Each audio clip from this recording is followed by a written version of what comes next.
ورحمة الله وبركاته. إن الحمد لله نحمده ونستعينه ونستغفره ونعوذ بالله من شرور أنفسنا ومن سيئات أعمالنا. من يهده الله فلا مضل له ومن يضلل فلا هادي له. وأشهد أن لا إله إلا الله وحده لا شريك له وأشهد أن محمدا عبده ورسوله صلى الله تعالى عليه وعلى آله وصحبه وسلم تسليما كثيرا. أما بعد. سؤال رقم 60. كيف تكون المناصحة الشرعية لولاة الأمور؟ الجواب: مناصحة ولاة الأمور تكون بأمور منها الدعاء لهم بالصلاح والاستقامة، لأنه من السنة الدعاء لولاة أمور المسلمين، ولا سيما في أوقات الإجابة وفي الأمكنة التي يرجى فيها إجابة الدعاء. قال الإمام أحمد رحمه الله تعالى: لو كان لنا دعوة مستجابة لدعونا بها للسلطان، إذ في صلاح السلطان صلاح للمجتمع وفي فساد السلطان فساد للمجتمع. ومن النصيحة لولاة الأمور القيام بالأعمال التي يسندونها للموظفين، ومن النصيحة لهم تنبيههم على الأخطاء والمنكرات التي تحصل في المجتمع وقد لا يعلمون عنها، ولكن يكون هذا بطريقة سرية فيما بين الناس وبينهم، لا النصيحة التي يجهر بها أمام الناس أو على المنابر، لأن هذه الطريقة تثير الشر وتحدث العداوة بين ولاة الأمور والرعية إلى آخره. আল্লাহ রাব্বুল আলামিনের যাবতীয় প্রশংসা যে আল্লাহ রাব্বুল আলামিন মানুষের হিতাকাঙ্ক্ষী হওয়ার নির্দেশ দান করেছেন, যার নাজিলকৃত দিন হচ্ছে নসিহতের দিন, উপদেশ দেওয়ার দিন, কল্যাণ কামনার দিন, মানুষের দরদি হিতাকাঙ্ক্ষী হওয়া, খুলুসিয়াতের সাথে মানুষের কল্যাণ চাওয়া, এটা হচ্ছে দিনের মূল নীতিমালা যা রব্বুল আলামিন নাজিল করেছেন। সালাত ও সালাম নাজিল হবে মুহাম্মদুর রাসূলুল্লাহ সাল্লাল্লাহু আলাইহি ওয়াসাল্লামের উপর, যিনি বলেছেন একটি হাদিসে, আদ-দীনুন নাসিহা, দিন ইসলাম হচ্ছে নসিহার নাম। নসিহা হচ্ছে হিতাকাঙ্ক্ষী, এর অর্থ দরদি হওয়া, কল্যাণকামী হওয়া। নসিহা মানে হচ্ছে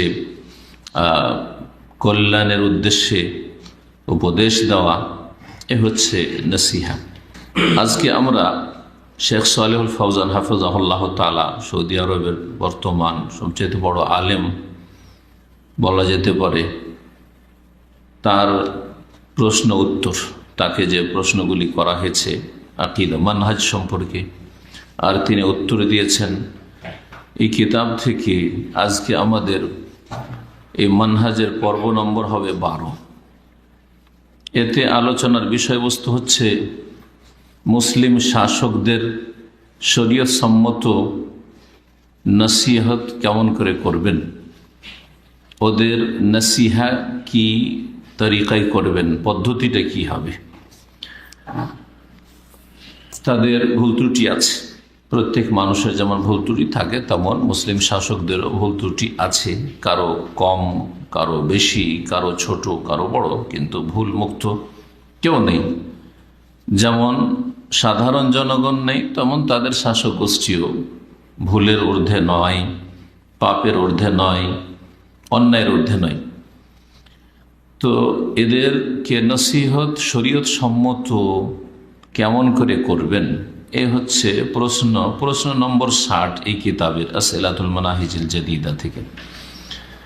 প্রশ্নকারী বলছেন, কাইফা তাকুনুল মুনাসাহাতু শারঈয়াতু লিউলাতিল উমুর, শরীয়ত সম্মত নসিহত বা উপদেশ বা কল্যাণ কামনা কি নিয়মে হবে লিউলাতিল উমুর, শাসক গোষ্ঠীর জন্য, শাসকদের জন্য, নেতাদের জন্য। সে শাসক, বড় শাসক হোক অথবা তার সহযোগী যারা বিভিন্ন পদে রয়েছে তাদের ক্ষেত্রে হোক, তাদের সংশোধনের জন্য শরীয়ত সম্মত তরিকা কি। জবাবে আল্লামা শেখ সালেহুল ফৌজান হাফিজাহুল্লাহ তাআলা বলছেন, মুনাসাহাতু উলাতিল উমুরি তাকুনু বিউমুর মিনহা আদ-দুআ লাহুম বিস-সালাহ ওয়াল ইস্তিকামা। বলছে যে শাসকদের মোনাসাহা মানে নসিহত হবে কয়েকটি বিষয়ের মাধ্যমে। তার মধ্যে প্রথম হচ্ছে আদ-দুআ লাহুম বিস-সালাহ ওয়াল ইস্তিকামা, তাদের জন্য দোয়া করা যে আল্লাহ তাদেরকে নেক করুন। সালাহ মানে নেক হওয়া, এখান থেকে সালেহ, নেক মানুষকে কি বলা হয়? সালেহ। নবী সাল্লাল্লাহু আলাইহি ওয়াসাল্লাম সালেহিন, নেক সন্তান যদি মাতা পিতার জন্য দোয়া করিয়ে দোয়া লাহু। তো মুসলিম শাসকদের জন্য নেক হওয়ার দোয়া করা, যে আল্লাহ মুসলিম শাসকদেরকে নেক বানিয়ে দাও, সৎ বানিয়ে দাও। ওয়াল ইস্তিকামা, এবং তাদেরকে দিনের ওপর অটলতা দান করো। ইস্তিকামা মানে সোজা, ইন্নাল্লাযীনা ক্বালু রাব্বুনাল্লাহ সুম্মা ইসতাকামু। জি হ্যাঁ, নিশ্চয় যারা বলল আমাদের রব আল্লাহ, অতঃপর তারা সোজা চলল, সঠিক পথে কায়েম থাকলো, প্রতিষ্ঠিত থাকলো। তো দোয়া করতে হবে তাহলে যে আল্লাহ তাদেরকে নেক বানিয়ে দাও এবং তাদেরকে দিনের ওপর অটলতা দান করো। এই দোয়া কেন করবেন বলছেন শেখ সালেহ ফৌজান, লিআন্নাহু মিনাস সুন্নাহ, কারণ সুন্নত হচ্ছে, হাদিস দ্বারা প্রমাণিত সুন্নত হচ্ছে যে আদ-দুআ লিউলাতি উমুরিল মুসলিমিন, মুসলিম শাসকদের জন্য দোয়া করা, মুসলিম শাসকদের ইসলাহের জন্য, সংশোধনের জন্য, তাদের নেক হওয়ার জন্য দোয়া করা, এটি হচ্ছে সুন্নত। এই সুন্নতের দলিলগুলি ইনশাআল্লাহ তাআলা শেখ সালেহ ফৌজানের উত্তরটা শেষ করে নি, তারপরে দলিলগুলি পেশ করব যা ভাষ্যকার উল্লেখ করেছেন। কারণ এখন দলিলগুলিতে যদি ঢুকে যায় তাহলে শেখ সালেহ ফৌজানের কথাগুলি এখানে খাপছাড়া হয়ে যাবে। তো ওনার কথাগুলি শেষ করে নি, তারপরে ইনশাআল্লাহ তাআলা দলিলগুলি উল্লেখ করব। ওয়ালা সিয়ামা ফি আওকাতিল ইজাবা, বলছেন শেখ সালেহ ফৌজান যে বিশেষ করে যেই সময়গুলিতে দোয়া কবুল হয়, হাদিস দ্বারা প্রমাণিত বিভিন্ন সময়গুলিতে দোয়া কবুল হয়, ওই সময় দোয়া করতে হবে যে আল্লাহ আমাদের শাসকদেরকে বা মুসলিম শাসকদেরকে বিশ্বের নেক বানিয়ে দাও। জি, এই জন্য দেখেন জুমা মসজিদে জুমার খুতবাতে খেয়াল করবেন আপনারা, দ্বিতীয় খুতবার শেষ দিকে যে দোয়াগুলি করা হয় তার মধ্যে একটি দোয়া সব সময় যে কোনো খতিব থেকে শুনবেন সৌদি আরবে, আল্লাহুম্মা আসলিহ আইম্মাতানা ওয়া উলাতা উমুরিনা। যদি এতদিন খেয়াল না করে থাকেন তো এরপরে খেয়াল করবেন, আল্লাহ তুমি আসলে ইসলাহ করে দাও বা নেক বানিয়ে দাও আইম্মাতানা, আমাদের শাসকদেরকে বা আমাদের ইমামদেরকে, নেতাদেরকে, ইমামের বহু বচন আইম্মা, আমাদের নেতাদেরকে, ওলাতা উমুরিনা, এবং আমাদের শাসকদেরকে, তাদেরকে কি করে দাও?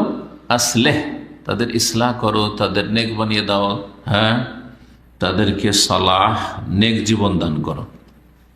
সময়ের দিক থেকে খেয়াল রাখতো কোন সময়গুলিতে দোয়া করে, যেমন আপনি আপনার জন্য ভালো সময়গুলির খেয়াল রাখেন যে এই সময়গুলিতে দোয়া কবুল হয় তো আমি দোয়া করব, যেটা এখন বলার সময় নেই।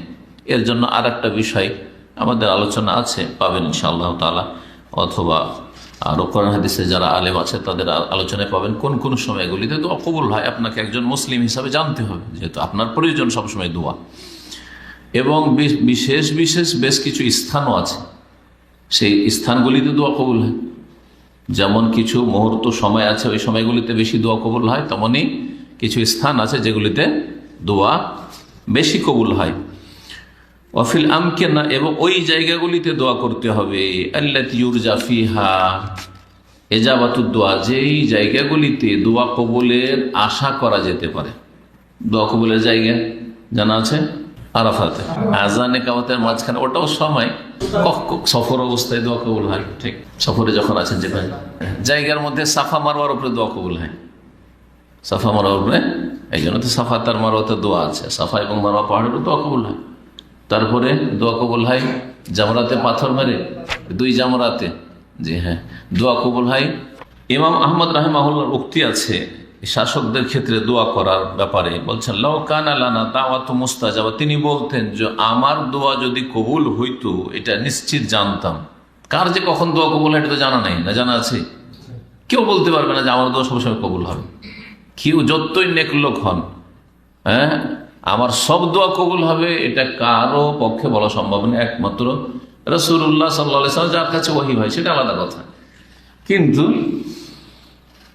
আর তারপরে নবী সাল্লাল্লাহু আলাইহি ওয়াসাল্লাম তো দোয়া করেছিলেন একবার, তিনটি, তো দুটা কবুল হয়েছিল, একটা হয়নি, তাই না? তো কথা ওতে হিকমত আছে, ওতে রহস্য আছে যেটা হয়নি। কিন্তু ওখানে নবী সাল্লাল্লাহু আলাইহি ওয়াসাল্লাম, মানে এই নয় যে নবী সাল্লাল্লাহু আলাইহি ওয়াসাল্লামের দোয়া কবুল হয়, দোয়া কবুল হয়, কিন্তু যেই দোয়াটি আল্লাহ না কবুল করাতেই কল্যাণ আছে সেটাই করেছেন আল্লাহ রাব্বুল আলামিন। কিন্তু বাকি অন্যদের ক্ষেত্রে কে যে মোস্তাজাবুদ দাওয়া, মানে কার দোয়া কবুল হয়, এরকম লোকের সংখ্যা একেবারে কম। জি, একটা যুগ ছিল হয়তো সাহাবায়ে কেরাম, তাবেঈন, তাবা তাবেঈন, সালাফদের যুগে অনেক মোস্তাজাবুদ দাওয়া, দোয়া করলে দেখা যেত সাথে সাথে কবুল হয়ে যেত, এরকম লোকের সংখ্যা অনেক বেশি ছিল সালাফদের যুগে। কিন্তু ধীরে ধীরে এই সংখ্যা কমতে কমতে এমন কমেছে যে আজকাল এরকম লোকের খোঁজ পাওয়াই মুশকিল। সুবহানাল্লাহ। রিয়াজে একজন বড় শেখ আছেন, অনেক শেখ, হাজার হাজার শেখ আছেন, কিন্তু আমি কারো কথা বললাম না, একজন, দুই চোখের অন্ধ। সুবহানাল্লাহ। ওনার সম্পর্কে ওনার যারা ঘনিষ্ঠ ছাত্র, তারা বড় বড় শেখ অনেকে আছেন, তাদের কাছ থেকে শোনা যে ওনার দোয়া কবুল হয়ে যায়, ওনার দোয়া কবুল হয়। জীবনেও কোনোদিন বাইরে খান না, কোনো নেতার বাড়িতে কোথাও খান না তিনি। জি, সন্দেহ থেকে ঊর্ধ্বে, তাকওয়ার ঊর্ধ্বে হচ্ছে সন্দেহ থেকে ঊর্ধ্বে। তাকওয়া হচ্ছে হারাম নাজায়েজ থেকে বেঁচে থাকা, আর সন্দেহ থেকে বেঁচে থাকার নাম হচ্ছে ওয়ারা। জি, তো এটা জরুরি। তাওহীদের সাথে, সুন্নাহর সাথে দোয়া কবুলের জন্য তাকওয়া জরুরি। তাকওয়ার সাথে সাথে জুহুদ, দুনিয়া বিমুখতা, আখিরাত মুখী হওয়া, আর দুনিয়ার লোভ লালসা একেবারে না থাকা, দুনিয়াকে তুচ্ছ মনে করা, এরকম লোক পাবেন কোথায়? মুশকিল। যার ফলে দোয়া কবুল হয় অধিকাংশ ক্ষেত্রে, এরকম লোক পাওয়া মুশকিল। এরকম গুণগুলি পাওয়া যেহেতু মুশকিল, সুতরাং দোয়া কবুল হওয়া লোক, যে সব দোয়া কবুল হয় বা অধিকাংশ দোয়া কবুল হয়, এরকম লোক পাওয়া বর্তমান যুগে বড়ই মুশকিল। আল্লাহু আকবার। তো ইমাম আহমদ রাহিমাহুল্লাহ অথচ এই পর্যায়ের লোক ছিলেন, এই মর্যাদার লোক ছিলেন, তারপরও তিনি বলছেন তাওয়াজুর সাথে, নমনীয়তার সাথে, যে আমার দোয়া যদি কবুল হইতো তাহলে প্রথম দোয়া করতাম কার জন্য? নিজের জন্য না। কার জন্য? লাদাউনা বিহালি সুলতানে, তাহলে দোয়া করতাম সুলতানের জন্য, মানে শাসকের জন্য, যারা দেশের হর্তাকর্তা, মাথা নেতা, তাদের জন্য দোয়া করতাম। কেন এই কথা বলেছেন? কারণ আমার যদি দোয়া কবুল হয় আমার নিজের স্বার্থে, তো আমার লাভ হইল, শুধু আমার লাভ হইল, ঠিক না? আমার জন্য কেউ দোয়া করে অথবা আমি যদি নিজের জন্য দোয়া করি তাহলে আমার লাভ হইল, আর সেই দোয়া যদি কবুল হয়। কিন্তু যদি শাসকের জন্য দোয়া করা যায় আর শাসক যদি নেক আল্লাহওয়ালা হয়ে যায়, তো গোটা দেশের জনগণ, নরনারী সব ভালো হয়ে যাবে, তাই না? দেশে ভালো কাজ হবে, মন্দ কাজ কমে আসবে, হবে না খোলাখুলি, মোটেই হবে না মন্দ কাজ, হইলে লুকিয়ে, তারপরে ভয়ে, ঠিক না? লুকিয়েও যারা অপরাধ করবে তারাও ভয় ভীত থাকবে, যে জানতে বললে খবর আছে, কারণ অপরাধীর এই দেশে কোনো স্থান নেই। কিন্তু এইরকম চরিত্র তৈরি হইলে তো, এইরকম আল্লাহর ভয় ভীতি শাসকদের মধ্যে পয়দা হইলে তো, বলছেন শেখ সালেহ ফৌজান, ইজফি সালাহি সুলতান সালাহুল মুজতামা, কারণ শাসক যদি নেক হয়ে যায় তাহলে সমাজ নেক হয়ে যাবে, সমাজ বাধ্য। যেমন শাসক, আর শাসকের অর্ডার, কারণ ওর কাছে প্রশাসন আছে, সমাজ বিরোধী যারা কাজ করছে বা ইসলাম বিরোধী যারা কাজ করছে তাদের প্রত্যেককে শাস্তি দিতে সক্ষম সরকার, কিন্তু আমি সক্ষম নই। চোখের সামনে অপরাধী, বেনামাজি, বেদিনকে দেখছি, কিছুই বলতে পারছি না। চোখের সামনে শিরকারীকে দেখছি, কিছুই বলতে পারছি। চোখের সামনে বেদাত করছে, কিছুই বলতে পারছি না, কারণ প্রশাসন নেই আমার হাতে। কথা ঠিক কিনা? অফি ফাসাদি সুলতানে ফাসাদুল মুজতামা, আর যদি শাসক বিগড়ে যায়, শাসক যদি বাঁকা হয়ে যায়, শাসক যদি খারাপ হয়ে যায়, তাহলে সমাজ খারাপ হয়ে যাবে। আজকে বর্তমান অবস্থা হচ্ছে এই, এমনিতে সমাজ খারাপ হয়নি, কারণ সমাজের জন্য যেমন কোরআন লাগবে তেমন সুলতান লাগবে। এই দুটো শক্তি ছাড়া কোন জাতির ঈমান এবং আমলের উন্নতি হবে না। যে কোনো মুসলিম জাতির সেখানে কোরআন লাগবে, অর্থাৎ কোরআনে কারিমের প্রতি ঈমান এবং তার প্রতি আমলে আগ্রহী হওয়া। এতে অনেক লোক ভালো হয়ে যাবে। এখনো কিছু ভালো মানুষ আছে, এরা কিন্তু প্রশাসনের ভয়ে নয়। কার ভয়? আল্লাহর ভয়। কোরআনী বিধান নিজের জীবনে বাস্তবায়ন করতে চেষ্টা করে, যার ফলে এরা ভালো মানুষ। এদের সংখ্যা খুবই কম, কথা ঠিক কিনা? তো অনেক লোক কোরআন দিয়ে ঠিক হয়ে গেল, অনেক লোক কোরআন দিয়ে ভালো মানুষ হয়ে গেল, কিন্তু কিছু লোক আছে যাদের পাপ করতেই ভালো লাগে, যাদের নেকির কাজ করতে, ভালো কাজ করতে কষ্ট লাগে। এদের জন্য কোরআনের ওহী দিয়ে কাজ হবে না, এদের জন্য সুলতানের শক্তি লাগবে। কোরআনই শক্তি কাজ করছে না ওখানে, সেখানে কি লাগবে? সুলতানের শক্তি লাগবে।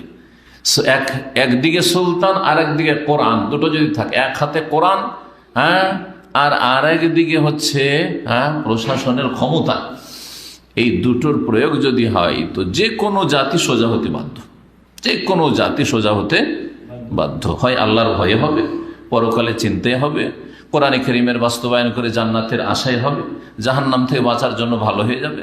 আর না হইলে জি হ্যাঁ, শাস্তির ভয়ে, দুনিয়ার শাস্তি, প্রশাসনের ভয়ে হবে। ধীরে ধীরে প্রথম হয়তো প্রশাসনের ভয় হয়েছে, তারপরে ধীরে ধীরে যখন ভালো কাজ করতে অভ্যস্ত হয়ে যাবে, নামাজ পড়তে অভ্যস্ত হয়ে যাবে, পাপ ছাড়তে অভ্যস্ত হয়ে যাবে, তখন হয়তো নেকির কাজ করতে ভালো লাগবে। এটা অনেকের ক্ষেত্রে হয়। অনেকে হয়তো দেখা দেখি করছে, প্রথম আল্লাহর ভয় অত ছিল না, কিন্তু ধীরে ধীরে কি হয়ে যায়, ভালো কাজ করতে করতে তখন হেদায়েতের দিকে আগ্রহী হয়ে যায়। তো এক নম্বর ছিল শাসকের জন্য কি করা? দোয়া করা। এটা হচ্ছে নসিহতের প্রথম পদক্ষেপ বা প্রথম তরিকা। দ্বিতীয় তরিকা হচ্ছে অমিনান নাসিহাতিল ওলাতিল উমুর, শাসকদের জন্য হিতাকাঙ্ক্ষী হওয়া বা নসিহাত অন্তর্ভুক্ত হচ্ছে আল কিয়াম বিল আমালিল্লাতি ইউসনিদুনাহা লিল মুআজ্জাফিন, সে সমস্ত কাজকর্ম সঠিকভাবে সম্পাদন করা, সে সমস্ত দায়িত্ব সঠিকভাবে পালন করা যেগুলি দেশের কর্মচারীদেরকে, আমলাদেরকে, যারা বিভিন্ন দায়িত্বে রয়েছে সরকারি বিভিন্ন দফতরের, তারা সেসব দায়িত্বগুলি সুন্দরভাবে পালন করবে। এটা হচ্ছে সরকারের জন্য বা মুসলিম শাসকের জন্য হিতাকাঙ্ক্ষী হওয়া, কল্যাণকামী হওয়া, নসিহা করা, যা আপনি ভালাই চান। একজন মুসলিম শাসক কি করেই বা দেশকে ভালো করতে পারবে যদি তার ডানে বামে সব অসৎ পার্টি থাকে, সব চরিত্রহীন থাকে, সব দুর্নীতিবাজ থাকে, সব থাকে ঘুষখোর, সব থাকে এমন যে দায়িত্বহীন, যাদের দায়িত্ব বলে কোনো চেতনা নেই, আর ভয়ও নেই যে আল্লাহর কাছে জবাব দিতে হবে অথবা শাসকের কাছে জবাব দিতে হবে। হয়তো একা শাসক পেরে উঠতে পারছে না, ওদেরকে চাপ সৃষ্টি করতে পারছে না, কারণ কার উপর চাপ দিবে, সবাই একই রকম। আপনাকে আমাকেও যদি কোন একটা জায়গায় দায়িত্বে বসিয়ে দেওয়া হয় আর ডানে বামে যতগুলি সবগুলি দুনিয়াদার, সবগুলি শুধু খেতে চায়, লুটপাট করতে চায়, তাহলে যত অলিউল্লাহ হন একা কিছুই করতে পারবেন না। আপনি একটা পুতুলের মতো, এটা পুতুলকে চেয়ারে বসিয়ে দেওয়া হয়েছে, এরকম অবস্থা। যার ফলে মুসলিম শাসকের জন্য হিতাকাঙ্ক্ষী হওয়ার অন্তর্ভুক্ত হচ্ছে যতগুলি কর্মকর্তা রয়েছে, আর সরকারি যে কোনো দপ্তরের কর্মকর্তা হোক, বিচার বিভাগ হোক, অথবা আপনার যেটাকে বলা হচ্ছে স্বরাষ্ট্র মন্ত্রণালয় হোক, আর পররাষ্ট্র মন্ত্রণালয় হোক, আর আপনার মানে সাধারণ চাকরিজীবী হোক, যেখানে লাগা আছে, কারণ এই সবগুলি কাজ দেশের কল্যাণের জন্য হচ্ছে, সবগুলি কাজ দেশের উন্নয়নের জন্য হচ্ছে। সবাই যদি নিজ নিজ দায়িত্ব ঠিকভাবে পালন করে তাহলে দেশটা উন্নতি করতে পারবে। যেসব দেশে ঘুষ নেই সেসব দেশ উন্নত। কাফের দেশ হইল যেসব দেশে ঘুষ নেই সেসব দেশ উন্নত দেশ, দুনিয়ার ক্ষেত্রে উন্নত। জি, কাফের হইল। আর যে দেশে যত বেশি ঘুষখোরি আছে, যত বেশি দুর্নীতি আছে সেসব দেশ তত অবনতিতে, সেসব দেশের অবস্থা তত বেশি খারাপ। জি, তো প্রত্যেকে আপন আপন জায়গায় থেকে যদি ভালোভাবে নিজের ডিউটিটা পালন করে, খেয়ানত না করে, আমানত রক্ষা করে, তাহলে মুসলিম শাসকের জন্য হিতাকাঙ্ক্ষী হইল। জি, তৃতীয় কাজ অমিনা নসিহাতিল্লাহ, মুসলিম শাসকের জন্য হিতাকাঙ্ক্ষী হওয়ার তৃতীয় পদক্ষেপ হচ্ছে তানবীহুহুম আলাল আখতাই ওয়াল মুনকারাত। মুসলিম শাসকদেরকে সতর্ক করা বা জানিয়ে দেওয়া সেসব ভুল সম্পর্কে এবং ইসলাম বিরোধী কাজ সম্পর্কে, আল্লাতী তাহসুলু ফিল মুজতামা, যা মুসলিম সমাজে ঘটছে। মুসলিম সমাজে অনেক অন্যায় কাজ হচ্ছে, অপরাধের কাজ হচ্ছে, কিন্তু মুসলিম শাসকের কাছে ওই সব খবরই পৌঁছে না। বিভিন্ন দপ্তরে ঘুষ খাচ্ছে, নেতা জানেই না, জানতেই পারেন না, তাই না? এই খবরগুলো যদি ওই দপ্তরগুলি থেকে জানিয়ে দেওয়া হয়, তাহলে যতই বড় সেই ডিপার্টমেন্টের হয়তো হেড ঘুষ খাচ্ছে, ওখান থেকে যদি তার উপরে জানে, প্রত্যেকের উপরে কিন্তু একজন দায়িত্বশীল আছে, ওপর মহলে যদি জানিয়ে দেওয়া হয়, তাহলে দুর্নীতি দূর হবে কিনা, ঘুষ মুক্ত হবে কিনা? হবে।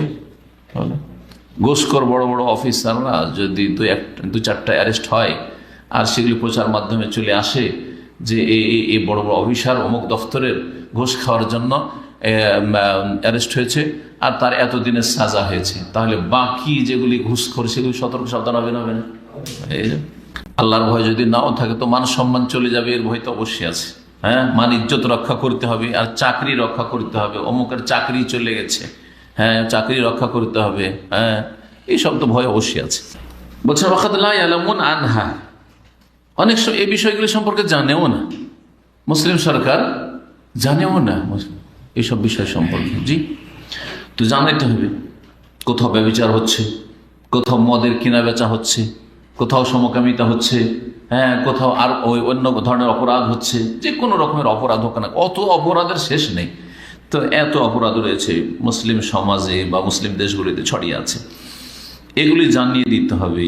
ওয়ালাকিন ইয়াকুনু হাযা বিতারিকাতিন সিররিয়াতিন ফীমা বাইনান নাসিহি ওয়া বাইনাহুম, তবে এই যে আপনার অপরাধগুলি সম্পর্কে মুসলিম শাসককে জানাইতে হবে, এটা কি আপনি কোনো স্টেজে উঠে, লেকচারে উঠে আর লোকজনের সামনে, সেটা জুমার খুতবায় হোক অথবা ঈদের খুতবায় হোক অথবা কোনো একটা আমাদের দেশে যেমন মাহফিল হচ্ছে, উঠলেন আর দেশে অমুক অমুক গ্রামে এই হচ্ছে, অমুক অমুক অফিসার এই করছে, নাম ধরে ধরে এইভাবে করবেন, নাকি মুসলিম শাসককে আপনি গোপনে জানাবেন? গোপনে জানাইতে হবে, গোপনে জানাইতে হবে। কারণ এই অপরাধগুলি সম্পর্কে যদি খোলাখুলি বলা হয়, তাহলে অনেক অপরাধী আছে, অনেকগুলি ক্ষতির দিক আছে, তার মধ্যে একটা ক্ষতির দিক, অনেকে কিন্তু জানেন না যে এই জায়গাগুলিতে এই অন্যায় কাজের সুযোগ আছে, আর ওরা হচ্ছে ওই রকম অপরাধী। ওরা জেনে নিল তাহলে যে অমুক অমুক জায়গায় মদ পাওয়া যায়, অমুক জায়গাতে নারী ব্যবসা, দেহ ব্যবসা চলে, অমুক জায়গায় নাউজুবিল্লাহ সমকামিতা চলে, তাই না? অমুক হোটেলে এই হয়, তাহলে খারাপ লোকগুলি তো ওখানে সুযোগ নেবে, তাহলে যদি সংশোধন না হয়। সুতরাং এইসব খবরগুলি যে মুসলিম শাসকের কাছে পৌঁছাতে হবে, সেটা গোপনে পৌঁছাতে হবে। লান্নাসিহা আল্লাতী ইয়াজহারু বিহা বা ইউজহারু বিহা আমামান নাস, এমন নসিহত নয় যে মানুষের সামনে, লোকজনের মাঝে একেবারে প্রকাশ্যে বর্ণনা করে দিলেন, আলাল মানাবির অথবা মেম্বারে চড়ে, স্টেজে চড়ে বক্তব্যে মাইকিং করে, না না না, এইসব না। এতে কি হবে? লিআন্না হাযিহি তারিকা তুসিলু শাররা, এতে হবে কি, অন্যায়গুলি ছড়িয়ে পড়বে, অন্যায় অপরাধ ছড়িয়ে পড়বে। আর তারপরে এগুলির যদি দেখা যায় হয়তো যে এই ব্যক্তি এভাবে করতে যাচ্ছে, ওর বিরুদ্ধে শত্রুতা জন্মিবে অনেকের, ওকে মেনে দেওয়ার চেষ্টা করবে যে তুই এসব করছিস, তোকে শেষ করে দেবো, ঠিক না? এটা একটা দিক। আরও দিক আছে, সেগুলি হচ্ছে যে অনেক সময় সরকারের উপর দোষ চাওয়া হবে যে এত অপরাধ হচ্ছে, তার মানে সরকার খুব খারাপ হয়ে গেছে। এতে হবে কি একটা বিদ্বেষ, শত্রুতা, যারা শুনবে সবাই তো একই স্তরের লোক না, এদের অন্তরে বিদ্বেষ শত্রুতা জন্মবে, যার ফলে ওয়াতাহদুসুল আদাওয়াত বাইনা উলাতিল উমুরি ওয়ার রাইয়া, এর মাধ্যমে শত্রুতা দুশ্মনী সৃষ্টি হবে শাসকদের মাঝে আর দেশবাসীর মাঝে। তারপরে শেখ সাহেব ফজল বলছে লাইসাতিন নাসিহাতু আন্নাল ইনসানা ইয়াতাকাল্লামু ফি আখতাই উলাতিল উমুর আলা মিম্বারি আও আলা কুরসিন আমামান নাস। এই তো ছিল জনগণের ভুল বা মুসলিম সমাজে যেসব অন্যায় কাজগুলি হচ্ছে এগুলি সম্পর্কে শাসককে জানানো। শাসক মানে জরুরি না যে আপনাকে ওই রাষ্ট্রপতি পর্যন্ত পৌঁছাইতে হবে, আপনাকে প্রধানমন্ত্রী পর্যন্ত পৌঁছাইতে হবে। আপনি দেখছেন যে এমন কোন কর্মকর্তা আছে যে যারা অপরাধ করছে তাদের ওপরে কেউ, ওপর মহলে কেউ আছে, তার কাছে পৌঁছে দিলে আপনার দায়িত্ব শেষ। আপনি যতদূর পর্যন্ত পৌঁছাতে পারছেন ততদূর পর্যন্ত পৌঁছে দিলে আপনার দায়িত্ব শেষ। প্রত্যেকের কিন্তু একটা স্টেজ আছে, তাই না, স্তর আছে। আমরা এতদূর পর্যন্ত পৌঁছিতে পারবো, তার উপরে পৌঁছিতে পারবো না।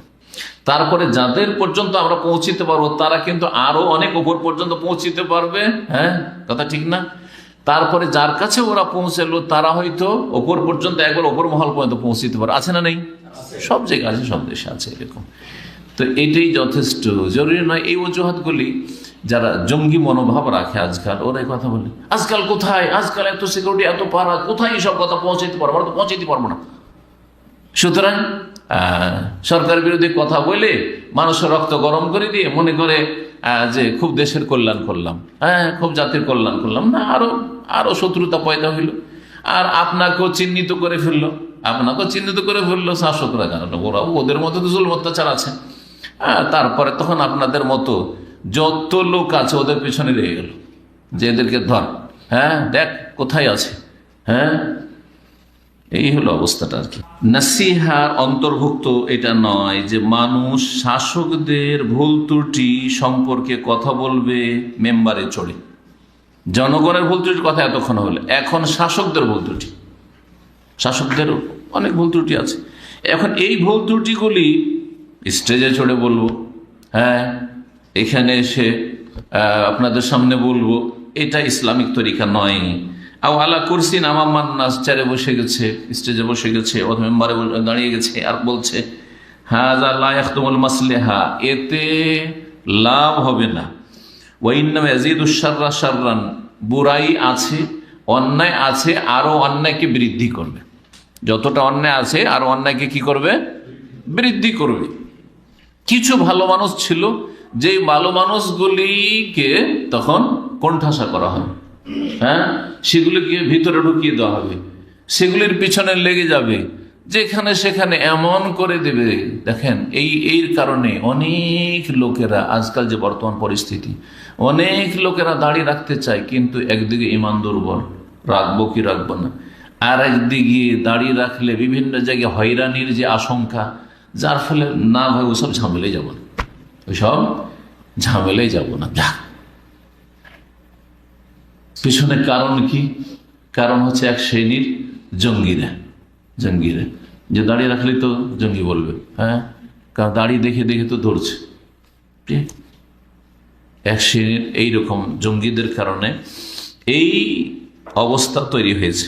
ইন্নামান নাসিহাতু আন তাত্তাসিলা বিউলাতিল উমুরি শাখসিয়ান আও কিতাবিয়ান আও আন তারিকি বাযিল্লাযিনা ইয়াত্তাসিলুনা বিহিম। তাহলে সরকারের কাছে বা মুসলিম শাসকের কাছে আপনি আপনার নাসিহার কথা, আপনার উপদেশের কথা কেমন করে পৌঁছাবেন? বলছেন যে আপনার নাসিহা বা উপদেশ পৌঁছাবেন শাখসিয়ান, ব্যক্তিগতভাবে পৌঁছানো। এটা ফরজে কিফায়া না ফরজে আইন? অন্যায়ের প্রতিবাদ করতে হবে, এটা ফরজে কিফায়া না ফরজে আইন? এটা বুঝতে হবে। এই কথাগুলি বোঝার জন্য ফরজ হচ্ছে দুই রকম, একটা হচ্ছে ফরজে আইন মানে প্রত্যেকের ফরজ, আর একটা হচ্ছে ফরজে কিফায়া মানে কিছু লোকের একজন দুইজন করলেই কাজ হয়ে গেল, তাই না? মুসলিম জাতির বা দেশবাসীর কিছু লোকের এই কাজটা দায়িত্ব পালন করলেই কাজ হয়ে গেল, না হলো না, ফরজে কিফায়া। এখন এই কাজটি অন্যায়ের প্রতিবাদ করতে হবে, ফরজে আইন না ফরজে কিফায়া? ফরজে আইন নয়। কার উপরে ফরজ হবে? যখন দেখছে আমার ছাড়া আর কোনো বিকল্প নেই, তখন ওর উপরে ফরজ হবে। আর যখন দেখা যাচ্ছে যে আমরা এতগুলি লোক আছি আর এর মধ্যে একজন একটা অন্যায় কাজ করলো, এর মধ্যে এই অন্যায়ের প্রতিবাদ একজন করলেই যথেষ্ট, এর মধ্যে দেখেন সবচাইতে ছোট জনও আছে এখানে, আর সবচাইতে বড় জনও আছে। হ্যাঁ, অনেক সময় আবেগীয় আমি প্রতিবাদ করবো, কেন করব না? না, বড় যখন আছে তার দ্বারা যদি এর প্রতিবাদটা হয় বা সংশোধনের চেষ্টা করা হয়, তাহলে সেটা হয়তো বেশি ফলপ্রসূ হবে, সেটা বেশি উপকারী হবে, তার কথা কার্যকরী হবে। কিন্তু ছোটর কথা শুনলে অহংকারী হয়ে যাবে, হয়তো অহংকারী হয়ে যাবে। বড় কথা শুনলে মাথাটা ঝুঁকিয়ে নেবে, যে কথা আসলে ভুল করছি। তো এই ক্ষেত্রে এটা তো কয়েকজন লোকের কথা আমি একটা উদাহরণ দিই। চিন্তা করেন একটা দেশে তাহলে অনেক বড় বড়রা আছে, তার আমাদের চাইতে বেশি জানছে যে এই অন্যায় অপরাধগুলি মুসলিম দেশে হচ্ছে না, জানছে না?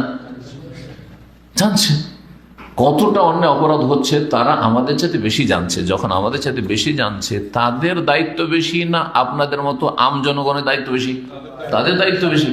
বড় বড় আলেমরা দেশে রয়েছে, বড় বড় পুঁজিপতি রয়েছে, এবং নেক্সট সেই লোকগুলো ভালো মানুষ, তাদের যোগাযোগ আছে ওপর মহলে, তাদের কথার মূল্য অনেক বেশি আছে তাদের পয়সার কারণে অথবা তাদের বিদ্যার কারণে, তাদের প্রভাবের কারণে।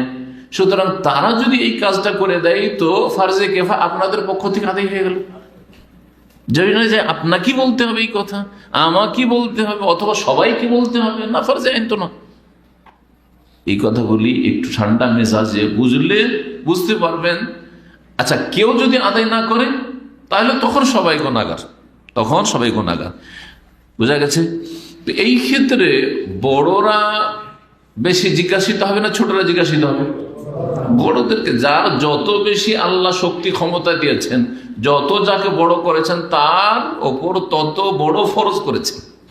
সুতরাং তাদেরকে আগে জিজ্ঞাসা করল আল্লাহ রাব্বুল আলামিন যে তোমরা এত বড় বড় দেশে আলেম ছিলে, তোমরা দেশে এত বড় বড় পুঁজিপতি ছিলে, তো তোমরা দেশে এত বড় বড় পদে ছিলে, তোমরা এই অপরাধগুলি সম্পর্কে ওপর মহলকে কেন জানাও নাই? সংশোধনে কেন চেষ্টা করনি? তো বলছেন যে সরাসরি যোগাযোগ করবে, অনেকে আছে সরাসরি যোগাযোগ করতে পারবে, জি, অথবা কিতাবিয়া লিখিত হবে। আজকাল লিখিতভাবে পার্সোনাল, দেখেন ওদেরকে মেসেজ দেওয়া যেতে পারে, অনেক ব্যবস্থা আজকাল আছে, জি হ্যাঁ। আনতারিকে বাযিল্লাযিনা ইয়াত্তাসিলুনা বিহিম, অথবা নিজে হয়তো সরাসরি লিখতেও পারলেন না, বলতেও পারলেন না, কিন্তু কিছু এমন লোকের আছে যাদের যোগাযোগ ওপর মহলের সাথে আছে। তো এই যাদের যোগাযোগ ওপর মহলের সাথে আছে তাদের কাছে কথাগুলি পৌঁছে দেবেন যে দেখেন দেশে এই সব অন্যায় অপরাধগুলি হচ্ছে, এগুলি সম্পর্কে আমরা তো পৌঁছাতে পারছি না, এই কথাগুলি আপনার ওপর মহলে পৌঁছে দিবেন, আপনাদের কাছে পৌঁছে দিলাম, আর আমাদের দায়িত্ব আমরা পালন করলাম, আপনারা এখন আপনাদের দায়িত্ব পালন করবেন। যথেষ্ট নয়? জি, অবশ্যই। এবং আপনার এই নসিহতটা পৌঁছে দেবেন, উপদেশটা পৌঁছে দেবেন গোপনে, যেখানে আপনি আর যাদেরকে পৌঁছালেন তারা জানবে, তৃতীয় পক্ষ জানবে না, এখন ইসলামিক সেন্টারে ধরেন এখানে দায়িত্বশীলরা আছে, এখানে কোনো ভুল ত্রুটি অন্যায় কাজ হচ্ছে, সে সম্পর্কে জানানোর জন্য আমি পার্সোনাল একা জানাবো না আপনাদের সামনে জানাবো? পার্সোনাল জানাবো, যাতে কারো মানহানি না হয়। হ্যাঁ, আপনাদের সামনে যদি জানাই তো এটা তাদের লাঞ্ছিত করা হলো না, নাসিহা হলো না, ওটার নাম হচ্ছে ফাজিহা, ওটা হচ্ছে অপদস্থ করা, লাঞ্ছিত করা, মানহানি করা। আর মানুষের ঈমান তো দুর্বল, অনেক সময় অহংকারী করে দেওয়া, হ্যাঁ, বড় অনেক সময় প্রতিশোধ নেওয়ার মন মানসিকতা তৈরি হয়ে যাবে যে এরকম কাজ করলো, আচ্ছা ঠিক আছে ওকে দেখছি।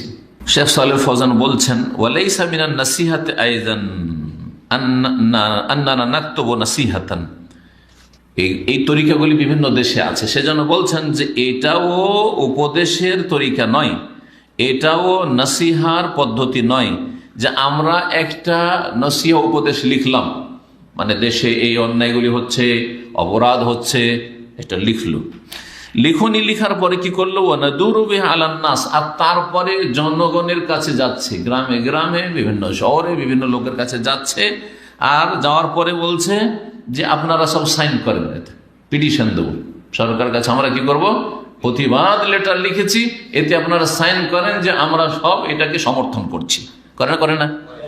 আও আলা কুল্লি ওয়াহিদ, প্রত্যেকের কাছে যাচ্ছেন, অথবা বিভিন্ন লোকের কাছে যাচ্ছেন, লিওয়াক্কিউ আলাইহা, যাতে করে তার উপর সাইন সই করে, স্বাক্ষর করে। ওয়া নাকুলু, আর বলবো হাযিহি নাসিহা, এটা হলো আমাদের নসিহত, এটা সরকারকে আমরা কি করছি, উপদেশ দিচ্ছি, নসিহত করছি। লা, শেখ বলছেন না না না, এটা নসিহতের তরিকা না। যতগুলি লোকের কাছে সাইন নিতে গেলেন, তারাও তো জানলো, যখন তাদের কাছে সাইন নিতে গেলেন, তাদের আশেপাশে চারপাশে যারা বসে আছে, কি ব্যাপার ছিল, কি ব্যাপার ছিল, কি জন্য এসেছিল, বলছে এইরকম ব্যাপার আছে, সবাই জানলো, গোটা দেশে এসব অপরাধগুলি সম্পর্কে জানাজানি হয়ে গেল। বলছেন যে এইটি নসিহত নয়, হাযিহি ফাদিহাতুন, এটি হচ্ছে লাঞ্ছিত করা, এটি হচ্ছে অপদস্থ করা, এটি হচ্ছে অপমানিত করা, মানহানি করা। হাযিহি তুতাবারু মিনাল উমুর আল্লাতী তুসাব্বিবু শুরুর, এগুলি সেসব কর্মকাণ্ডের অন্তর্ভুক্ত যেগুলিতে আরো দেশে অন্যায় অপরাধ বেড়ে যাবে। অতুফরেহুল আদা, আপোষে যখন দুই দিক থেকে, যেটাকে বলা হয় ঘরে ঘরে লড়াই, গৃহযুদ্ধ, আপোষে যখন কলহ বিবাদ শুরু হবে, অতুফরেহুল আদা, তখন বহিরাগত শত্রুরা আনন্দিত হবে, বাইরের শত্রুরা কি হবে, খুশি হবে যে ওরা আপোষে মারামারি করেছে, আর মাঝখান থেকে আমরা লাভবান হব। জি, এই সুযোগ সবসময় গ্রহণ করতে আছে বহিরাগত যেসব দুশ্মনরা রয়েছে। ওয়াতাদাখালু ফিহা আসহাবুল আহওয়া, আর এতে যারা যে সুবিধাবাদী, তারা তখন নিজের নিজের লাভ সব হাসিলের চেষ্টা করবে। এই হচ্ছে অবস্থা যদি এইরকমটা করা হয়, যে খোলাখুলি সরকার বিরোধী কথাবার্তা যেখানে সেখানে বলা, এই করে কোনোদিন সংশোধন হয় না। যদিও গণতান্ত্রিক পদ্ধতির কথা, এইসব আলোচনা কিন্তু গণতান্ত্রিক পদ্ধতির না, এগুলো হচ্ছে সব খেলাফতের পদ্ধতির তরিকা, কথা বলছেন না। গণতান্ত্রিক পদ্ধতি কি, বাক স্বাধীনতার নামে আপনি সব কথা বলেন, যা বলবেন তাই বলেন, আর এতে কাজই হচ্ছে 5 বছরের জন্য গেছে, যে এই 5 বছরের মধ্যে যথাসাধ্য আপনি ফিল্ড তৈরি করেন, এরপরে একে নামাইতে হবে, তাড়াইতে হবে, আর কাউকে নিয়ে আসতে হবে। আর এতে দেখা যাচ্ছে 5 বছর পরে যে আসলো, তার আচরণ দেখে আবার জনগণ বিরক্ত হয়ে গেল, পেরেশান হয়ে গেল, আবার একে কেমন করে তাড়াইতে হবে, এই রকমের তৈরি করতে হবে। যে বিরোধী দল আছে, কারণ বিরোধী দল জরুরি, অপোজিশন পার্টি, ওরা তখন এমন ফিল্ড তৈরি করলো, তিলকে তাল করে, যেটা হচ্ছে সেটাও, যেটা হয় না সেটাও কাজ। এক দলের কথা বলছে না, সমস্ত দলের কথা বলছে। এটা হচ্ছে গণতন্ত্রের যেসব অন্যায় অপরাধ আর খারাপের দিক অনেকগুলি আছে, তার একটি দিক বা কিছু দিক। তো আমি গণতন্ত্র সম্পর্কে কোনো আলোচনা করছি না। গণতন্ত্র ইসলামে বর্জিত কুফরি মতবাদ, সুতরাং গণতান্ত্রিক পদ্ধতি সবগুলি ইসলাম বিরোধী। আর এসব যে আলোচনাগুলি সবগুলি হচ্ছে খেলাফতের তরিকা, অথবা সৌদি আরবে যেমন আছে আলহামদুলিল্লাহ, এখানে কোরআন সুন্নাহর আইনে বাস্তবায়ন হচ্ছে। সুতরাং এখানে আমাদের মুসলিম শাসক সম্পর্কে আচরণ কেমন হওয়া উচিত, এই আলোচনাগুলি এই জন্যই জরুরি যে আজকাল অনেকেই সৌদি আরবের মানুষ না, বাংলাদেশের মানুষ, ইন্ডিয়ার মানুষ, পাকিস্তানের মানুষ, কিন্তু লিখে কার বিরুদ্ধে, সৌদি আরবের সরকারের বিরুদ্ধে, সৌদি আরবের শাসকের বিরুদ্ধে। আরে ভাই, এখান থেকে আপনি পাবেনটা কি, আপনার কতটাই বা হক আছে কেন? এখানে চাকরি করা কয়দিনের জন্য, তাও তো নিঃশ্বাসের নাই বিশ্বাস, এই চাকরির নিঃশ্বাসের নাই, এমনি তো নিঃশ্বাসের বিশ্বাস নেই, তারপরে এই টেম্পোরারি চাকরির নিঃশ্বাসের একেবারে বিশ্বাস নেই, যে কখন যে হঠাৎ করে অফ হয়ে যায়, তাই না?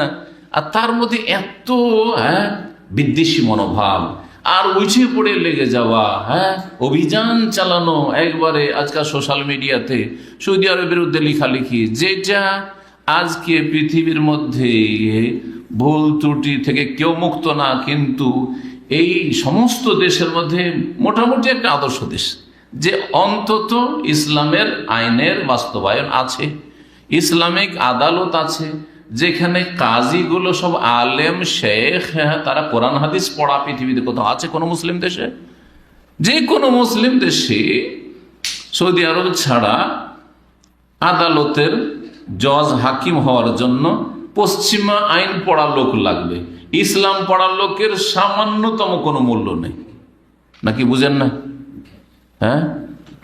দেশে যারা ব্যারিস্টার হয়, যারা আপনার জজ হয়, যারা ল পড়ে, তারা কোন ল পড়ে? ইসলামিক ল পড়ে, কিচ্ছু জানে তারা, হ্যাঁ।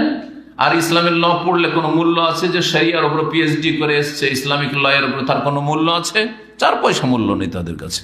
কিন্তু সৌদি আরবে একজন কাজী হওয়ার জন্য ইসলামিক ল করা মানে শরিয়া পড়ে আসতে হবে, ইসলামের ফিকহ পড়ে আসতে হবে, আর দ্বীনি মাসলা মাসাইলের অভিজ্ঞ হয়ে তখন কোরআন এবং হাদিস দিয়ে তাকে ফয়সালা করতে হবে।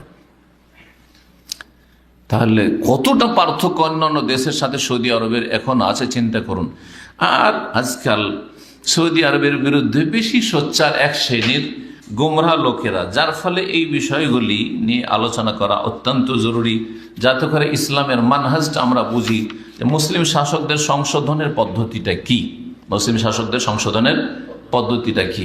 তারপরে যেসব দেশে গণতন্ত্র আছে, যেমন আপনাদের বাংলাদেশ অথবা যে কোনো দেশ, যেসব দেশে মুসলিমরা বসবাস করছে, সেসব দেশে যে তরিকাটি আছে ইসলামী তরিকা, আপনার বিক্ষোভ, আর তারপরে আপনার কি বলছে মিছিল, আর অবরোধ, আর ধর্মঘাট, এসবগুলি ইসলাম মোটেই সমর্থন করে না, ইসলাম মোটেই সমর্থন করে না। আর এগুলি কখনো কল্যাণ নিয়ে আসবেন, এইসব দিয়ে কখনো কল্যাণ আসবে না। ফিরতে হবে কোরআন এবং সুন্নাহর দিকে। এই সমস্ত থেকে তওবা করে, গণতন্ত্র থেকে তওবা করে, আর গণতন্ত্র থেকে যতগুলি এসব বিষয়গুলি বেরিয়েছে এগুলি থেকে তওবা করে ফিরতে হবে। তাহলেই দিন দুনিয়ার উন্নতি হবে। আল্লাহ যেন মুসলিম শাসকদেরকে কোরআন সুন্নাহর দিকে ফেরার তৌফিক দান করেন, আর আল্লাহ রাব্বুল যেন মুসলিম জনগণকেও ইসলামের দিকে, কোরআন সুন্নাহর দিকে ফিরে আসার তৌফিক দান করেন। এখন যে কথাগুলি বাকি আছে, শেখ সালেহ ফৌজানের উত্তরটা শেষ, কিন্তু দলিলগুলি বলতে চেয়েছিলাম, তাই না? কিসের দলিল? যে মুসলিম শাসকদের জন্য দোয়া করা হচ্ছে তাদের জন্য হিতাকাঙ্ক্ষী হওয়ার বড় একটা প্রমাণ, যে আপনি চান যে আমার দেশের শাসক অথবা সারা বিশ্বের যে কোনো মুসলিম দেশের শাসকরা ভালো হোক, ভালো মানুষ হোক, নেক হোক। এই দলিলগুলি শোনেন সালাফে সালেহিন থেকে। ইমাম হাসান বিন আলী আল বারবাহারি, তার শারহুস সুন্নাহ, আস-সুন্নাহ নামক কিতাব, সালাফদের যুগে সুন্নাহ নামক কিতাবগুলি আকিদার কিতাব হইত, আকিদাকে তারা সুন্নাহ বলতো। তো এই সুন্নাহর কিতাবে তিনি বলছেন, ইযা রাআইতা রাজুলা ইয়াদু আলা সুলতান, যদি কোনো মানুষকে দেখো যে মুসলিম শাসকের বদদোয়া করছে, মুসলিম শাসকের কি করছে? বদদোয়া করছে, যে আল্লাহ অমুককে ধ্বংস করুক, যে কোনো নেতা সম্পর্কে, মুসলিম নেতা সম্পর্কে, আল্লাহ অমুককে ধ্বংস করুক, অমুক আল্লাহর গজব পড়ুক, অমুকের লানত হোক, হ্যাঁ, এসব কথা বলে কি বলে না? হ্যাঁ, এইসব যদি দোয়া করতে, বদদোয়া করতে কাউকে দেখো মুসলিম শাসকের ওপর, ফাআলাম আন্নাহু সাহেব হাওয়া, তাহলে জেনে নাও যে যেই লোকটি বদদোয়া করছে সে হচ্ছে কুপ্রবৃত্তির অনুসারী, সে হচ্ছে তার মনের পূজারী। সাহেবে হাওয়া মানে হচ্ছে মনের পূজারী, সে খেয়াল খুশির অনুসরণ করে, কোরআন সুন্নাহর অনুসরণ করে না। ওয়াইদা রাআইতার রাজুল ইয়াদুল সুলতান, আর কোনো মানুষকে যদি দেখো যে মুসলিম শাসকের জন্য নেক দোয়া করছে, যে আল্লাহ তাদেরকে হেদায়েত কায়েম রাখো, তাদেরকে ভালো রাখো, তাদেরকে সৎ করো, এবং তাদের মাধ্যমে দেশের কল্যাণ করো, তাদেরকে দিয়ে ইসলামের খেদমত নাও, ইসলামকে শক্তিশালী করো, এসব যদি দোয়া করে, ইয়াদুল সুলতান বিস সালাহি, নেক হওয়ার দোয়া করে, ফাআলাম আন্নাহু সাহিবুস সুন্নাহ, তো জেনে নাও যে সেই ব্যক্তি হচ্ছে সুন্নতের অনুসারী, সেই ব্যক্তি হচ্ছে সুন্নতের অনুসারী। তাহলে মুসলিম হয় সাহেবে সুন্নাহ, সুন্নাহর অনুসারী, নবী সাল্লাল্লাহু আলাইহি ওয়াসাল্লাম সাহাবায়ে কেরামদের তরিকার অনুসারী, আর না হলে সাহেবে হাওয়া, কুপ্রবৃত্তির অনুসারী, মনের পূজারী। এই ছিল প্রথম উক্তি সালাফদের। দ্বিতীয় উক্তি ফজাইল ইবনে আয়াদ রাহমাতুল্লাহ আলাইহি। ফজাইল ইবনে আয়াদ রাহমাতুল্লাহ আলাইহি বড়ই নেক লোক ছিলেন, আল্লাহর ওলি ছিলেন। এই জন্য ওনার নাম কি আবার পীরেরা ভেঙে খায়। পীরপন্থীরা ফজাইল বিন আয়াদের কিসসা কাহিনী খুব বয়ান করে তাদের পীর মুরিদের ব্যবসা চালানোর জন্য, কিন্তু উনি বড় নেক মানুষ ছিলেন, আর বড় ওলিউল্লাহ লোক ছিলেন, আর সুন্নতি তরিকার ওলিউল্লাহ লোক ছিলেন, বিদাতি ওলি। তিনি বলছেন, লাউকান আলী দাওয়াতু মুস্তাজাবা মা সাইয়ারতুহা ইল্লা ফিল ইমাম, যদি আমার দোয়া কবুল হতো, যেমন ইমাম আহমদ বিন হাম্বলের উক্তি বললাম, আমার দোয়া কবুল হইতো এটা নিশ্চিত জানতাম, তাহলে সেই দোয়াটি একমাত্র শাসকের জন্য করতাম। কিল আল্লাহ, তখন তাকে জিজ্ঞাসা করা হইল, ওয়াকাইফা যালিকা আবু আলী, হে আবু আলী, ওনার কুনিয়াত উপনাম ছিল আবু আলী। ফজাইল ইবনে আয়াদ রাহিমাহুল্লাহকে কেউ জিজ্ঞেস করলেন, তার ছাত্ররা, যে এটা কেমন কথা, আপনি দোয়া করবেন আপনার জন্য অথবা আপনার পরিবারের জন্য, আপনার দেশের জনগণের জন্য দোয়া করবেন, মুসলিম শাসকের জন্য শুধু দোয়া করবেন কেন? কালা মাতা সাইয়ারতু ফি নাফসি লাম তাজুজনি ওয়া মাতা সাইয়ারতু ফিল ইমাম ফাসালাহুল ইমাম সালাহুল ইবাদ ওয়াল বিলাদ। বলছে যদি দোয়া আমি করি নিজের জন্য তাহলে আমি শুধু নিজেই পাবো, আর কেউ পাবে না, আর কেউ পাবে না। ওয়া মাতা সাইয়ারতু ফিল ইমাম, আর যদি দোয়া করি মুসলিম শাসকের জন্য যে আল্লাহ ওকে ভালো করে দাও এবং ওর দ্বারা দিনের খেদমত নাও, ওকে শক্তিশালী করো, ওর দ্বারা দিনকে শক্তিশালী করো, তাহলে কি হবে? ফাসালাহুল ইমামে সালাহুল ইবাদ ওয়াল বিলাদ, ইমাম যদি নেক হয়ে যায় তাহলে দেশের আল্লাহর বান্দারা সবাই নেক হয়ে যাবে এবং দেশও সুন্দর হয়ে গড়ে উঠবে, দেশও সুন্দর হয়ে গড়ে উঠবে। দেখেন টাকা পয়সার ক্ষেত্রেও যদি ধরেন তো আমাদের দেশগুলিতে যে দুর্নীতি হয়, ওপর থেকে পাস হয় কত কোটি টাকা, আর খোঁজ নিয়ে দেখেন যে প্র্যাকটিক্যাল ফিল্ডে কয় টাকা পৌঁছেছে, পার্সেন্টেজ কত পৌঁছেছে, 10% পৌঁছেছে কেন খোঁজ নিয়ে দেখেন। তাহলে যদি মুসলিম শাসক নেক হয়ে যায় আর তার সাথে যারাই তার সহযোগী আছে তারা নেক হয়ে যায়, তাহলে এই টাকাগুলো কি মারা যাবে? মরে, কারণ প্রত্যেকের বেতন আছে, প্রত্যেকের মোটা অঙ্কের বেতন আছে। একটা সাধারণ সরকারি কর্মচারীকে এতটা বেতন দেওয়া আছে যা দিয়ে তার সংসার চলবে যথেষ্ট, তার উপর মহলে যারা আছে তাদেরকে কত টাকা বেতন দেওয়া হচ্ছে, বেতনও খাচ্ছে আবার এখানে মেরেও খাচ্ছে, হ্যাঁ, আর রাতারাতি বড় লোক হয়ে যাচ্ছে। আর এই দিকে প্রজেক্টগুলি যেগুলি হচ্ছে সেগুলি একেবারে কোনো কাজের থাকছে না, এসব অন্যায় অপরাধের কারণে। মুসলিম শাসক নেক হয়ে গেলে দেশও গড়ে উঠবে, বেলাত আর এবাদ, আর দেশের মানুষরাও ভালো মানুষ হয়ে যাবে। হিলিয়াতুল আউলিয়ার 8ম খণ্ড 91 পৃষ্ঠায় রয়েছে। 3 নম্বর উক্তি ইমাম আহমদ রাহিমাহুল্লাহ, তিনি তার ছেলেও শেখ ছিলেন, ইমাম আহমদের ছেলেও একজন শেখ ছিলেন, আবদুল্লাহ, শেখ আবদুল্লাহ, ইমাম আবদুল্লাহ। উনি নিজের ছেলেকে লিখেছেন, ওয়াইন্নী আসআলুল্লাহ আযজা ওয়া জাল আন ইউতিলা বাকা আমিরুল মুমিনিন, আমি আল্লাহ রাব্বুল আলামিনের কাছে দোয়া করি যেন আল্লাহ আমিরুল মুমিনিনকে দীর্ঘায়িত করেন, দীর্ঘ আয়ু দান করেন, ওয়া ইউসাব্বিতাহু, এবং আমিরুল মুমিনিনকে আল্লাহ দিনের ওপর অটল রাখেন, ওয়া আইয়ুমিদ্দাহু মিনহু বিমাউনাতিন, এবং আল্লাহ যেন তাকে তার সাহায্য দিয়ে তৌফিক দান করেন, ইন্নাহু আলা কুল্লি শাইইন কাদির। অথচ শুনেছেন হয়তো যে ইমাম আহমদ রাহিমাহুল্লাহর যুগে মুসলিম যে খলিফা আমিরুল মুমিনিন ছিল সে ছিল ভ্রান্ত আকীদার লোক, হ্যাঁ, মুতাজিলা আকীদার লোক ছিল। এবং মুতাজিলা আকীদার অনেকগুলি গুমরাহির বড় একটি গুমরাহি ছিল যে কোরআন হচ্ছে আল্লাহর মখলুক সৃষ্টি, আর এই কথা জবরদস্তি মানিয়ে নেওয়ার জন্য চেষ্টা করেছিল ইমাম আহমদকে যে আপনি ফতোয়া দেন যে কোরআন আল্লাহর মখলুক। তিনি রাজি হননি, যার ফলে ইমাম আহমদ রাহিমাহুল্লাহর ওপর যে চাবুক মারা হয়েছিল, যেই চাবুক কোনো হাতিকে মারলেও বাঁচত না, কিন্তু আল্লাহ তাকে বাঁচিয়ে রেখেছিলেন। কিন্তু তিনি এক কথাই বলতেন, বেহুশ হয়ে যেতেন একটা করে চাবুক মারলে, আর তারপরে যখন হুশ ফিরত আবার তাকে বলা হয়তো যে আপনি বলেন যে কোরআন মখলুক, তিনি এক কথায় উত্তর দিতেন যে ইতুনি বিআয়াতিন মিন কিতাবিল্লাহ আও হাদিসিন আন রাসূলিল্লাহ সাল্লাল্লাহু আলাইহি ওয়াসাল্লাম, একটি আয়াত নিয়েছেন আল্লাহর কিতাব থেকে, কোরআন থেকে, যে কোন আয়াতে আছে যে কোরআন আল্লাহর মখলুক সৃষ্টি, অথবা একটি রাসূলুল্লাহ সাল্লাল্লাহু আলাইহি ওয়াসাল্লাম হাদিস নিয়ে আসেন যে কোন হাদিসে আছে যে কোরআন হচ্ছে আল্লাহর মখলুক। কোনো জবাব নেই মুসলিম শাসকের কাছে, মুসলিম শাসকের যারাই জাল্লাত জালেম তাদের কাছে কোনো জবাব নাই, কিন্তু জবরদস্তি মানিয়ে নেবে। কারণ এই মুতাজিলা ফিরকার যে সব গুমরাহ আলেমরা ছিল তাদের বিভ্রান্তির শিকার হয়ে এই আমিরুল মুমিনিন অথবা সেই যুগের আমিরুল মুমিনিন মানে খলিফা, সেই যুগের আব্বাসী খলিফা গুমরাহ হয়ে গেছিল। আল্লাহ রাব্বুল আলামিন যেন আমাদেরকে গুমরাহ শাসকদের অনিষ্ট থেকে হেফাজত করেন এবং ভালো শাসক দান করেন। এই কথাটিও রয়েছে ইমাম আবদুল্লাহ, ইমাম আহমদ বিন হাম্বলের ছেলে, তার একটি কিতাব রয়েছে কিতাবুস সুন্নাহ, তার 1ম খণ্ড 104 পৃষ্ঠা। আর ইমাম যাহাবী রাহমাতুল্লাহ আলাইহির প্রসিদ্ধ একটি কিতাব রয়েছে অনেকগুলি খণ্ডে, সেই কিতাবটির নাম হচ্ছে সিয়ারু আলামিন নুবালা। এই কিতাবের 11 খণ্ড মানে 11 নম্বর খণ্ড 387 পৃষ্ঠা। এতক্ষণ যেগুলি আলোচনা করলাম সালাফে সালেহিন আইম্মায়ে কেরাম তাদের পক্ষ থেকে দলিলগুলি, একটি হাদিস আপনাদেরকে শোনাই। হাদিসটি রয়েছে মুসনাদে আহমদে, তৃতীয় খণ্ড 404 পৃষ্ঠা। ইবনে আবি আসেমের সুন্নাহ কিতাবে রয়েছে 1096, মুস্তাদরাক হাকিমে রয়েছে তৃতীয় খণ্ড 290 পৃষ্ঠায়। হাদিসটা হচ্ছে নবী করিম সাল্লাল্লাহু আলাইহি ওয়াসাল্লাম বলেছেন, সাহাবী আয়াদ ইবনে গনম রাদিয়াল্লাহু তাআলা আনহু থেকে বর্ণিত, তিনি বলছেন ক্বালা রাসূলুল্লাহ সাল্লাল্লাহু আলাইহি ওয়াসাল্লাম বলেছেন, মান কানাত ইনদাহু নাসিহাতুন লিজি সুলতান ফালা ইউকাল্লিমুহু আলানিয়াতান।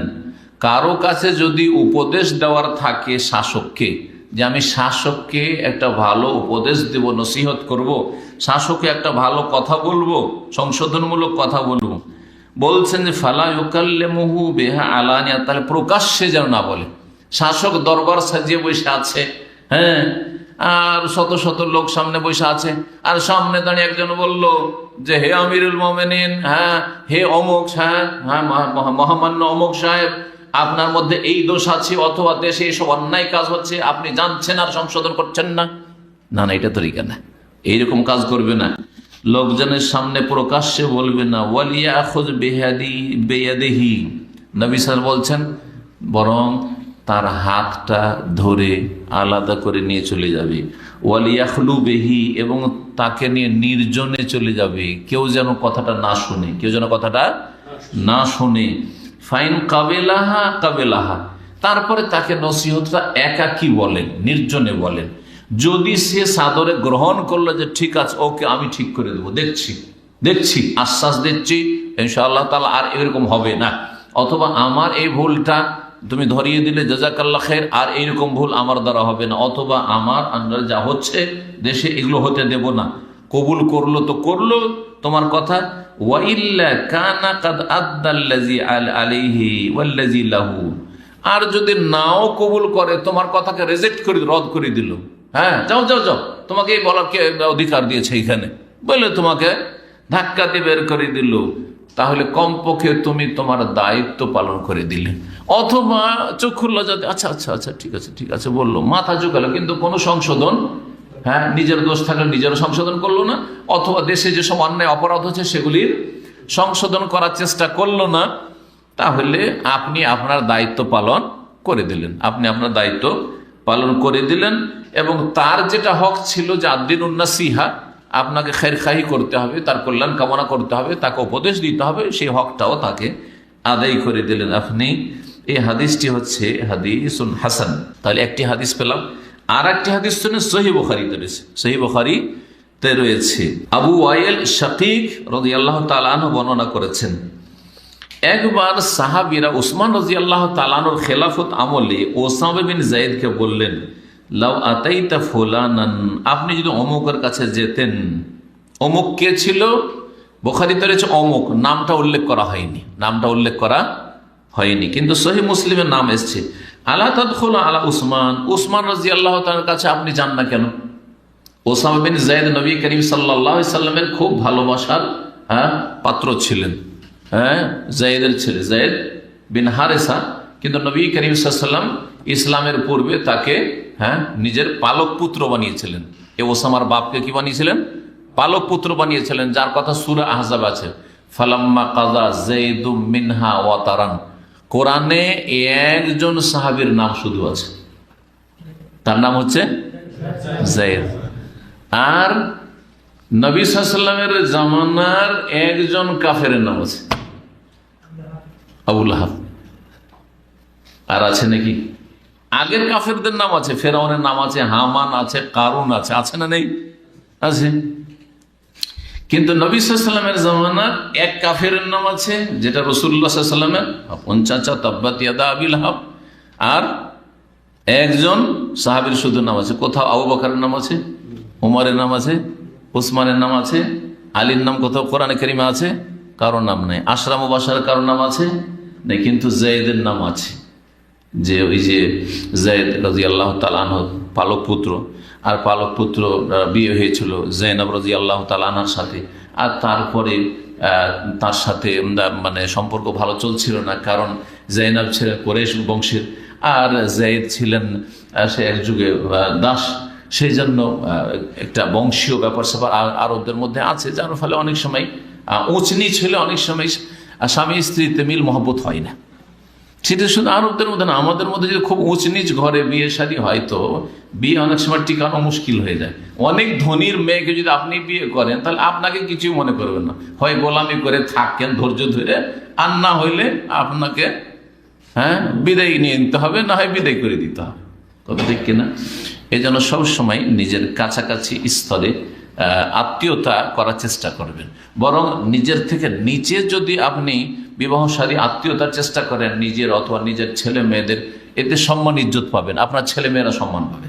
আর যারা একটু বড় ঘরে গেছে তারা সম্মান ইজ্জত পায় নাই, লাঞ্ছিত হয়েছে। এই জায়েদের ছেলে ছিলেন ওসামা রাদিয়াল্লাহু তাআলা আনহু। ওসামাকে নবী সাল্লাল্লাহু আলাইহি ওয়াসাল্লাম খুব ভালোবাসতেন। হাদিসে রয়েছে হিব্বু রাসূলিল্লাহ, হাসান হোসেনের পরে ওসামাকে খুব ভালোবাসতেন। তো ওসামা যেহেতু নবী সাল্লাল্লাহু আলাইহি ওয়াসাল্লামের প্রিয়জন, আর ওসমান রাদিয়াল্লাহু তাআলা আনহু ভালোবাসতেন ওসামাকে, যেহেতু নবী সাল্লাল্লাহু আলাইহি ওয়াসাল্লাম ভালোবাসতেন, তাহলে যে যাকে ভালোবাসে ওর কথা একটু বেশি শুনবেই, ঠিক কিনা? তো এই জন্য অন্যান্য সাহাবীরা ওসমান রাদিয়াল্লাহু খেলাফত আমলে যখন ওসমান রাদিয়াল্লাহু তাআলা আনহু সম্পর্কে সমালোচনা শুরু হয়েছিল, সেই সমালোচনাগুলির সামান্য কিছু একটু ছিল হয়তো, কিন্তু সেটাতে একেবারে মরিচ মশলা দিয়ে তিলকে তাল করে অনেক বড় করে দেওয়া হয়েছিল। আসলে ব্যাপারগুলো ওইরকম ছিল না, জি হ্যাঁ, কিন্তু ভুল বুঝাবুঝি ছিল। যার ফলে কিছু সাহাবীরা যখন এতগুলি যখন অপপ্রচার শুরু হলো, তখন বললেন যে উসমানকে গিয়ে আপনি বলেন না কেন? ওসামাকে গিয়ে লোকেরা বললেন, তাবেইও হইতে পারে আবার কিছু সাহাবীও হইতে পারে, তারা গিয়ে বললেন যে আলা তাদখুলু আলা উসমান, উসমানের কাছে আপনি যান না কেন? ফাতুকাল্লিমুহু, আর তার সাথে কথা বলেন না কেন? যে বাইরে কিন্তু খুব সমালোচনা হচ্ছে, এগুলো নিয়ে খুব গুজব ছড়িয়ে আছে, এসব হচ্ছে। কালা, তখন ওসামা বলে ইন্নাকুম লাতারাউনা আন্নী লা উকাল্লিমুহু ইল্লা উসমিউকুম, তোমরা এটাই চাও যে আমি তার সাথে যে কথা বলবো সেটা তোমাদেরকে শুনিয়ে কথা বলতে হবে। আমি যে উসমান রাদিয়াল্লাহু তাআলা আনহুকে কোনো নসিহত করব, উপদেশ দেব, সেটা তোমাদের চোখের সামনে বলতে হবে যাতে তোমরাও শোনো, নাকি সবাইকে শোনাইতে হবে আমাকে নাকি? ইন্নী উকাল্লিমু ফিস সিররি, আমি গোপনে কথা বলবো, আমি তার সাথে গোপনে কথা বলবো এবং কথা বলেছি। আর তোমরা মনে করছো কথা বলি না কারণ তোমাদের সামনে বলতে হবে আমাকে, এটাই চাও তোমরা। অফির রিওয়ায়াতে মুসলিম, সহিহ মুসলিমের বর্ণনায় রয়েছে ওয়াল্লাহি লাকাদ কাল্লামতুহু ফিমা বাইনি ওয়া বাইনাহু, কথাটা চলে আসলো, আল্লাহর কসম করে বলছি আমি একাকী তার সাথে কথা বলেছি। আমি একাকী কার সাথে কথা বলেছি? ওসামা বলছেন যে উসমান রাদিয়াল্লাহু খলিফার সাথে, আমিরুল মুমিনের সাথে কথা বলেছি। দুনা আন আফতাহা বাবান, আমি ফিতনার দরজা খুলতে চাই না, কারণ লোকজনের সামনে যখন বলবো হইচই মেতে যাবে, সবাই বিষয়গুলি জেনে যাবে, আর এগুলি নিয়ে ঘরে ঘরে আলোচনা সমালোচনার ঝড় তুফান উঠে যাবে। এই ফিতনার দরজা আমি খুলতে চাই না। লা আকুনু আউয়ালা মান ফাতাহাহু, আমি প্রথম ফিতনার দরজা খুলতে চাই না। কেউ ফিতনা করবে করুক, কিন্তু আমি ফিতনা করতে চাই না। তাহলে বোঝা গেল যে বড় ব্যক্তির সংশোধন যদি লোকজনের সামনে করেন তো এটা ইসলাহ নয়, এটা হচ্ছে ফিতনা। এটা হচ্ছে কি? ফিতনা। জি অবশ্যই ফিতনা। আরে শাসকের কথা বাদ দেন, এটা এই জন্য বলছি যে এটা দিয়ে আমরা বুঝতে পারবো। এই উদাহরণটা দিয়ে, আপনার বাপ মারও যদি দোষ থাকে, অনেকের বাপ মায়ের বড় বড় দোষ আছে, এই বাপ মায়ের দোষ আপনি নির্জনে বলবেন না গ্রামের লোকের সামনে বলবেন? নির্জনে বাপ মাকে যদি সরাসরি বলে দেন আপনার এটা ভুল আছে, এটা ভুল আছে, কিছু বলবেন না, মেনে নেবে, হয়তো রাখবে খারাপ হলে, কিন্তু অনেক সময় বুঝবে যে না ছেলে ভালো, ছেলে আমার কল্যাণই চায়। হ্যাঁ, আপনি ভালোবাসা দিয়ে বলবেন। কিন্তু যদি গ্রামবাসীর সামনে মসজিদে শুরু করে দিলেন, মসজিদে পেয়েছেন বাপকে, আর গ্রামের মুসল্লিরা সবাই আছে, তাদের সামনে বাপকে বলতে শুরু করলেন তোমার মধ্যে এই দোষ আছে, এই দোষ আছে, মহিলারা সব ভিড় বার করে বসে আছে, আর ওর সামনে আপনার মাকে আপনি সংশোধন ইসলাহ করতে চাইছেন, নসিহত। এটা নসিহত হলো? এটার নাম ফজিহত, নসিহত না, এর নাম হচ্ছে লাঞ্ছিত অপদস্থ করা। তাহলে এইটা আপনি কখনো আপনার বাপ মা সম্পর্কে করবেন না। তাহলে মুসলিম শাসক সম্পর্কে কি করে এটা জায়েজ হতে পারে? যাদের হাতে ক্ষমতা আছে, হ্যাঁ, যারা অনেক কিছুই করতে পারে ইচ্ছা করলে, তো এই ক্ষেত্রে আপনি যদি সংশোধন চান তো এই তরিকা অবলম্বন করবেন না। এটা ছিল বুখারীর হাদিস। আজকে এখানে আলোচনা শেষ করছি। জাযাকুমুল্লাহু খাইরান। আলোচনা লম্বা হয়ে গেল। বারাকাল্লাহু ফিকুম। সুবহান রাব্বিকা রাব্বিল ইজ্জাতি আম্মা ইয়াসিফুন ওয়া সালামুল মুরসালিন আলহামদুলিল্লাহি রাব্বিল আলামিন।